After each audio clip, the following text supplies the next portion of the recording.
Claro, y todo, esa calefacción la tenés que abrir las puertas porque se vaya el humo. Encima había hecho unas papas fritas y pasé hecho para el rey. Yo le digo, ¿qué he hecho para todo el barrio? Y viste, no, viste, y encima, y viste, come, yo digo, esa es la comida de la madre, ¿no? Una cosa increíble, mira, hasta me emociono. Sí, esas cosas pequeñas, ¿no? Sí. Esas cosas minúsculas. Bueno, están todos invitados a NGB de lunes a viernes de 8 a 14, 17 a 21 y sábado de 8 a 16, 380.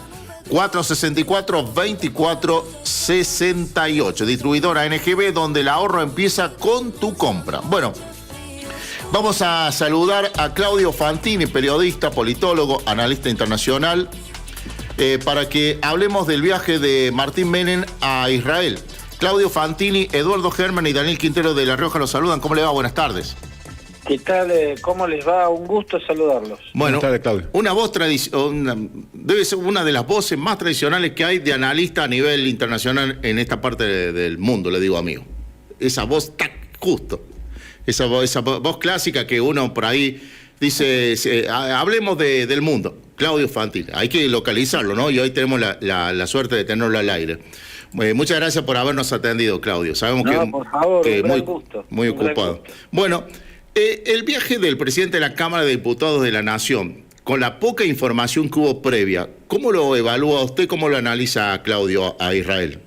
Bueno, yo desconociendo la agenda específica que lleva y cuál fue la motivación específica de este viaje, creo que lo que se puede es encuadrarlo en la política del gobierno nacional del cual forma parte Martín Menem respecto a Israel, ¿no? Y desde ese punto de vista se hace comprensible y debe leerse como una muestra de apoyo, una señal del apoyo del gobierno argentino al gobierno de Israel en una situación bastante complicada para esa coalición que encabeza Benjamín Netanyahu y que integran partidos de posiciones extremas y partidos también de posiciones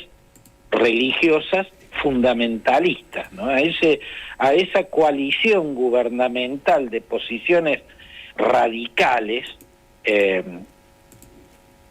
la ha apoyado abiertamente el presidente Javier Milei, y en esta instancia, en días particularmente complicados por el distanciamiento que parece haber provocado con el mismísimo Donald Trump, la seguidilla de ataques altamente destructivos y con muchas víctimas fatales que sobre Beirut, la capital, y sobre varias ciudades del sur del Líbano, incluida Tiro, la milenaria ciudad de Tiro, bueno, se hacía como muy necesario recibir señales de apoyo internacional porque el gobierno israelí internacionalmente está aislado en el mundo. Es el gobierno más cuestionado de toda la historia de Israel y el que más ha dañado la imagen de Israel en el mundo. Bueno, yo creo que el viaje de Martín Menem tiene que ver con los esfuerzos que hace el gobierno de Javier Milei para estar siempre resultando funcional al gobierno problemático y controversial que encabeza Benjamín Netanyahu. Sí, y se puede hacer un paralelismo de este viaje con la década de 90 con el tío de Martín Menem, o sea, con el expresidente Carlos Menem. Sí, pero con el expresidente Carlos Menem, digamos que hay similitudes, pero que son más estéticas que en cuestiones de profundidad. Mi visión personal, la que también obtuve en aquellos años por mi trabajo como periodista y mi paso por medios de Buenos Aires, es que el gobierno de Menem había quedado, o Carlos Menem más bien, y también Duhalde, habían quedado bajo la lupa de la DEA y de la CIA tras la campaña electoral que lo llevaron a la presidencia, a ambos, a la presidencia y a la vicepresidencia, por una serie de anuncios en la campaña electoral, uno de los cuales era una suerte de puerto libre en la isla Martín García o algo por el estilo, que a la DEA le sonó a posible plan para el lavado de narcodólares o cosas por el estilo. Como fuere, hubo una alerta en Estados Unidos que hizo que luego, llegado a la presidencia, Menem sobreactuara alineamiento con Estados Unidos. Y fue realmente una sobreactuación de alineamiento, hasta el punto de que el canciller, o al menos se le atribuye al canciller, haber usado esa metáfora que es un poco incómoda para la dignidad de los argentinos, ¿no? Que era la de las relaciones carnales. Sí, me acuerdo. Como fuere, no es lo mismo alinearse con un gobierno presidido por Bush padre, George Herbert Walker Bush, que un gobierno presidido por Donald Trump. O sea, sí. Donald Trump es un liderazgo absolutamente controversial a nivel mundial, ha alineado a Estados Unidos con la Rusia de Vladimir Putin, le ha cortado los suministros de armamentos a Ucrania, los suministros de armamentos y de municiones, ¿no? Ha abandonado a Ucrania, ha adoptado posiciones que debilitan a la OTAN, que debilitan a la Unión Europea, favoreció el Brexit, casi quiso campaña por el Brexit, lo cual fue una ruptura muy fuerte y muy dañina, tanto para la economía británica como para la economía del resto de Europa, o sea, de la Europa continental. Con todo eso en su haber, indudablemente Trump no puede compararse con George Herbert Walker Bush, cuyo gobierno fue un típico gobierno norteamericano, ¿no? Que preservó las alianzas con los aliados más tradicionales, o sea, el eje atlántico o atlantista, las alianzas con Australia, con Nueva Zelanda, con Japón, con Corea del Sur. Bueno, Trump ha dado vuelta a todo eso y ha abandonado a los tradicionales aliados, ¿no? Por eso, hoy por hoy, el acercamiento del gobierno de Milei, más que a los Estados Unidos, es a Donald Trump, que es la cabeza de un gobierno extremo, un gobierno de posiciones extremistas, un gobierno que está intentando desmontar la democracia con la que nació Estados Unidos para convertirla en un sistema más parecido a la autocracia rusa, que es lo que él planteó desde la primera vez que se metió en las primarias del Partido Republicano, en la que terminó ganando la candidatura y luego venciendo a Hillary Clinton, ¿no? Desde ese momento él ponía a Vladimir Putin como un ejemplo de liderazgo y al sistema ruso como un ejemplo de cómo debe funcionar un sistema. Y como todos sabemos, en Rusia hay una suerte de fachada democrática, está la Duma, que viene a ser el poder legislativo, pero todos sabemos que no es un poder legislativo verdaderamente independiente. Hay lo que se supone o se presenta como un poder judicial independiente, pero el mundo sabe, y todos los rusos también, que en Rusia no hay un poder judicial independiente, que todo el poder está en la mano de Vladimir Vladimirovich Putin, ¿no? Bueno, alinearse a todo eso, no es suscribir al eje atlantista, ¿no? A ese poderoso y exitoso espacio de aliados que constituyeron Estados Unidos, Canadá, Europa Occidental y luego a renglón seguido toda Europa. A todo eso lo ha desarmado Trump. Por eso le digo, perdonen, permítame un segundo. Así como Milei, su alineamiento con Estados Unidos no es con Estados Unidos, sino con Trump, y si llegan a volver los demócratas al poder a partir de las elecciones de noviembre, empiezan a regresar al poder, bueno, vamos a ver cuán colgado del pincel va a quedar la política exterior de Javier Milei. Del mismo modo pasa con Israel.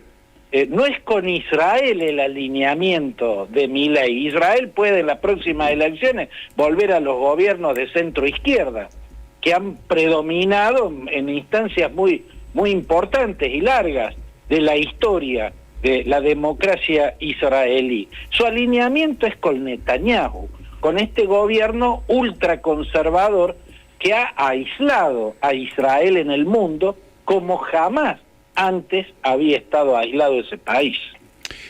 Claudio, ¿qué hay de cierto sobre esa supuesta teoría Monroe, que es la que dicen que quiere aplicar Donald Trump, que es América para los americanos, y dónde entra esta reconfiguración, si es que cabe el término, bueno, de varios países volcándose a la derecha, ¿no? Keiko Fujimori ahí está arriba en Perú, habrá que ver cómo termina, pero lo último que leí que estaba aventajando al otro candidato. Hubo varios gobiernos en Chile, en Paraguay, en Argentina. Hay una vuelta a la derecha, esa es una, y si entra dentro de esa, si es cierta esa teoría de América para los americanos, que sería desde Groenlandia hasta las Malvinas. Mire, lo que estamos viendo es que la política de Trump tiene una mirada sobre el mundo que divide al mundo en 3 o 4 grandes espacios. Trump le reconoce, y lo hace públicamente, por eso apoya a Rusia en la guerra contra Ucrania, que Rusia es la potencia con derecho a gravitar en ese espacio gigantesco, el más grande del planeta, que es Eurasia. La teoría euroasiática es la que lucubró Alexander Dugin, que es el ideólogo principal en términos geopolíticos que tiene el Kremlin. Y a esa teoría adhiere Donald Trump, le reconoce a Rusia el derecho a ser Eurasia. Por lo tanto, toda Europa tiene que ponerse a la sombra de Rusia. Y del mismo modo, obtiene de Putin el apoyo a su teoría de que América entera tiene que estar bajo la gravitación de los Estados Unidos. Por eso él plantea que Canadá tiene que ser el estado número 51 de la Unión, que Panamá tiene que volver a manos norteamericanas, que el canal de Panamá tiene que volver a ser propiedad de los Estados Unidos, que Groenlandia tiene que dejar de ser parte de Dinamarca y ser parte del territorio norteamericano, convertirse en territorio norteamericano. Por cierto, lo que le preocupa a Trump son los puntos estratégicos, ¿no? La unión interoceánica, el paso interoceánico, que es el canal de Panamá, y luego los territorios donde la retirada de los hielos, el derretimiento de los glaciares están liberando tierras raras y tierras llenas de minerales que van a quedar al alcance de la mano. Por eso aspira, más que a Canadá, lo que le interesa a Trump es el Ártico canadiense, donde se están retirando los glaciares y los minerales están quedando al alcance de las manos. Por la misma razón quiere Groenlandia, no por una razón de seguridad, como argumenta de manera mentirosa. No le hace falta, por razones de seguridad, a Estados Unidos tener Groenlandia, porque Groenlandia, siendo del reino de Dinamarca, es parte de la OTAN.